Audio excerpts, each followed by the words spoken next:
A new paradigm for decision makers who must factor in the impact on future generations and not just what might happen in the short to medium term.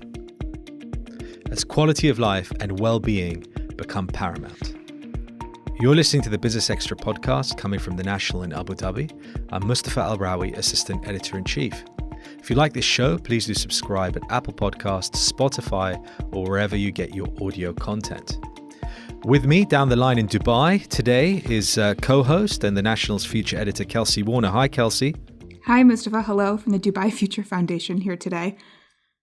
It sounds, the soundscape is particularly future-fied, I think. I can tell in your voice, you're not quite in my time zone. It's an exciting morning. So, because there's this growing trend among governments and even the United Nations to start building in more systematic ways of using the future and using this principle of foresight to govern and to build policies. We're seeing it in Singapore, we're seeing it in the US, in Finland, here in Dubai, and in the UAE. And so we spoke to Sophie Howe, who has the role of Future Generations Commissioner of Wales, to learn from her what they're doing in Wales around this rising trend. So it's become broader than just profitability and the bottom line, or the bottom line being how it impacts people, and not just the people that work or that are your customers today, but the future generations. So let's listen to that interview now with Sophie Howe. You're the first in the world with the title that you have, and there is a rising trend, however, of nations engaging in this kind of future-focused work. Can you explain your particular role in Wales and where you sit in the government? Quite simply, my job in that act is to act as the guardian of the interests of the future generations of Wales. What does that mean in practice? Well, first of all, I'm not part of government. I'm an independent commissioner. So my role is to hold government and 43 other institutions covered by our law to account on how they're considering the needs of future generations. And then our Act also sets out 7 national wellbeing goals, long-term goals, a sort of vision for the Wales that we want to leave behind to our children, our grandchildren. And I have to both advise and support the government and others on how they should reach those goals, the steps they should take, and monitor and assess the progress they're making. Okay, so where do you even begin on that? I'm sure you're going to use the word metrics at some point, but how do you measure? How do you enforce? Where do you start thinking about the children and grandchildren? Yeah, so it's a huge challenge because obviously there isn't anything really that doesn't have some sort of implication for the future. That's the starting point. The second point is I'm a representative of the unborn. So they don't speak to me very often because they're not here. So I can't, tell you with absolute certainty what, those yet to be born will want. I also can't tell you exactly what's going to happen in the future. There are some things that we're pretty certain about, like climate change, like the fact that there's an aging population, like the fact that artificial intelligence, automation will be, increasingly significant parts of our lives. But, as we've seen during the last year, we have these shocks and these disruptors, global pandemics and so on. So we don't know exactly how they will, will change people's futures. But as well, it's important that there's a law because it provides that kind of legal framework. There have been many people who've been trying to get governments to think to the future. And, politics and governance across the world is so short term because our whole system is structured around that. Elections are every 4 years. Budget cycles are, tend to be annual. You work in silos and, you work, generally you work better or governments come to the fore in crises. So none of that is about the long term. This is really about cultural change. How do we change the habits of very many lifetimes in politics, policy and governance? And how do we inspire people to think to the future? So to me, that means you are providing a sort of immediate gut check to policymakers. So what is the overarching question that you want them to be making sure they're asking themselves before they are setting law, making policy, and defining budgets? Yeah. So the key question is this policy that you're thinking about enacting going to compromise the ability of future generations to meet their needs? Number one. Number two, is it going to help us or hinder us in reaching our 7 long-term goals? So those are the two most important questions. And I suppose there's a sub-question to that second one, which is, is there something that you could do which would better equip us or better take us towards those wellbeing goals? So let me give you, an example. One of the big first challenges of the legislation was that the government had plans to spend the entire of their borrowing capacity on building a big new stretch of motorway. Now, my question there in terms of the Act is that helping or hindering the ability of future generations to meet their own needs? And you have to look at that in the context of those 7 goals, which talk about a healthier nation, which talks about tackling climate change, which talks about addressing socioeconomic disadvantage, for example. So in building that road, number one, you're going to spend that on borrowing. So future generations are going to be paying the cost of building that road. And then I asked the government, can you explain to me how that's in line with the climate emission targets that you have to reach, because that's in the interests of future generations, because we're going to increase our carbon emissions on this road. Can you also explain to me how it's in line with a resilient ecosystem where the road was planned to go through a nature reserve? Which is obviously not in the interest of future generations. Can you also explain to me how it's addressing socioeconomic disadvantage in the long term? Because 25% of people in this region, the lowest income families, don't even have access to a car. So we are spending this money, for no benefit at all to them. And can you explain to me how it's in line with the goal of a healthier Wales when we have an obesity crisis, and what we need to get people doing is cycling, walking, travelling actively to try and address that obesity crisis? And they couldn't answer those questions. And although it was considered it was going to be a done deal that this was going to go ahead, the government stopped it. They couldn't answer those questions. They couldn't apply the test of in the interest of future generations and the achievement of our 7 goals. So what happened instead? So the road was going to cost upwards of £1.5 billion. Instead, the government is spending £800 million. There's going to be 6 new train stations. There's going to be mass investment in active travel to connect communities, new bus routes and so on, because that's a much better option when you apply those 7 goals. So all of this sort of implies to me this kind of soft infrastructure focus. You're talking about public transport, urban planning in a more holistic way. This also gets into maybe affordable healthcare, education, mental health and well-being, a real shift from a focus on hard infrastructure, like the highway that you were just talking about, to things that have sort of less tangible, concrete examples in a lot of ways. But how do you engage people on these issues in Wales? How are you getting people to start thinking about the future in this?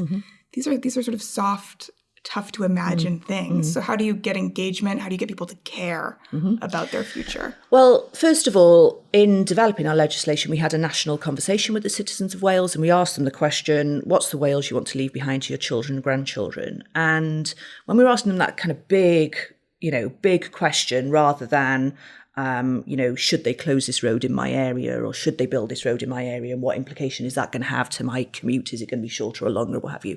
When you start posing those questions, your kids, your grandkids, you start to get different answers. And so the people of Wales came up with these sort of 13 principles, which would really link back to Wales is a beautiful country of, rich green natural environment, and people were really passionate about protecting that and the heritage that they sort of connected to.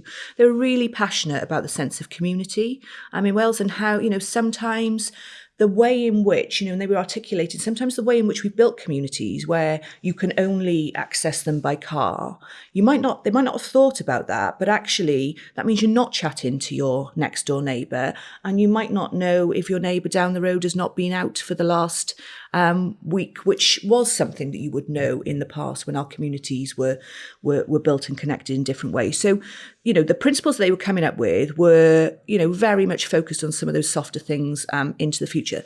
Does that mean that when we start applying some of those principles, people, don't start thinking about how they immediately affect them? Of course not. And you always get that backlash. But increasingly in Wales, there's a movement building around, so that example of the motorway, initially it was pitched as an environmental versus economy sort of argument. The business community were up in arms that it wasn't going to go ahead and so on. But actually now the business community are seeing, and the pandemic has helped in some ways, actually, do we all need to be travelling to work for 9 o'clock when, Welsh Government set up a target now for of people continuing to work from home. And the knock-on consequences of that working from home is people are shopping locally in more independent stores and supporting their local economy. They're walking and cycling their kids to school. They are chatting with people as they're doing that. And over the last year in Wales, this is absolutely fascinating. So one of our metrics that we measure is there a sense of community in the area that you live? Prior to the pandemic, 52% of people in Wales said there was a sense of community in their area. Last September, when we took that metrics again, that had gone up to 74%. Now, why is that important? Might seem like, soft and, sense of community is kind of nice, but it's not delivering on the economy. Actually, if you look at the World Health Organization metrics on what is important to people's health, 19% of what makes a difference to gaps in life expectancy, 19% are softer things like sense of agency in your community, relationships in your community. Is there a sense of community where you live? So if we talk soft metrics into hard metrics, that's a really good example. When we think about loneliness and isolation, it feels like it's only going to really get worse as we all are sitting slack-jawed next to our smartphones. But when you think about the activities you've engaged on in Wales, what are some of the things that are working to decrease loneliness? How do we do that? Well, I think a lot of this is not rocket science. We just haven't valued it. So if I give you one example of a brilliant intergenerational program in where a school in quite a tough area, the kids in this school have got some quite tough things going on at home and living in poverty, and an older people's home. So the school picked the kids who had poor attendance, poor behavioural issues and so on, and they paired them with residents in a care home now, and they go and visit weekly. What were the results of that? The use of antipsychotic medication in that care home has reduced by 50%. Since we've started pairing those relationships, the young people and the older people. Calls out to the Welsh ambulance service to that care home have reduced by 30%. The kids' attendance has improved and the behaviour has improved. And that is just connecting younger and older people, giving the older people perhaps something to look forward to. The care home even report kind of increased focus on sort of, personal hygiene and so on amongst the residents, because they want to get up and they want to get washed because they want, Sean from the school to come and visit them. It also sounds like maybe a setup for a great screenplay. Yes. is what I'm hearing here. Yeah. That all sounds lovely, but I now want to also talk about where technology fits into this vision. Automation, machine learning, the rise of the robots is relevant to us right now. And there's a lot of hand-wringing over that relevance, rightfully so. And we are absolutely behind on regulating our future technologies. So in the role that you sit in, how are you thinking about the advent of technology and how does it fit in? Well, I think you're right in terms of the role of regulators. And I read not that long ago that I think there's only a handful of AI ethicists in the world. And yet, AI is now part of, from whether Alexa wakes you up in the morning to, you call an Uber on your app or whatever it might be. So there's some huge challenges there in terms of how governments are getting to grips with that and mitigating, seizing the advantages that bring, but stemming off and avoiding the pitfalls. And I think we really need to up our game on that. Undoubtedly, in many aspects of our life, AI is making our lives easier. But, one of the big questions here is, AI and jobs. Are the robots going to take all of our jobs? In the UK, there's estimates that about 35% of jobs could be lost due to automation or artificial intelligence. I don't think, and I think most experts seem to agree that it's not likely that, many whole jobs will disappear, although there will be some. But more and more, we will be working alongside robots and AI, and we're already doing that to some degree. And that then, I think, comes back to, okay, what's the value system within which we want that new way of working to operate? So, do we want to say, actually, we value the fact that this technology is giving us more time back as humans? And what we really want you to do is to do more human stuff, right? So we want you to spend that time interacting in your neighbourhood, looking after your elderly relatives, which, by the way, there will be many more of because of the ageing population.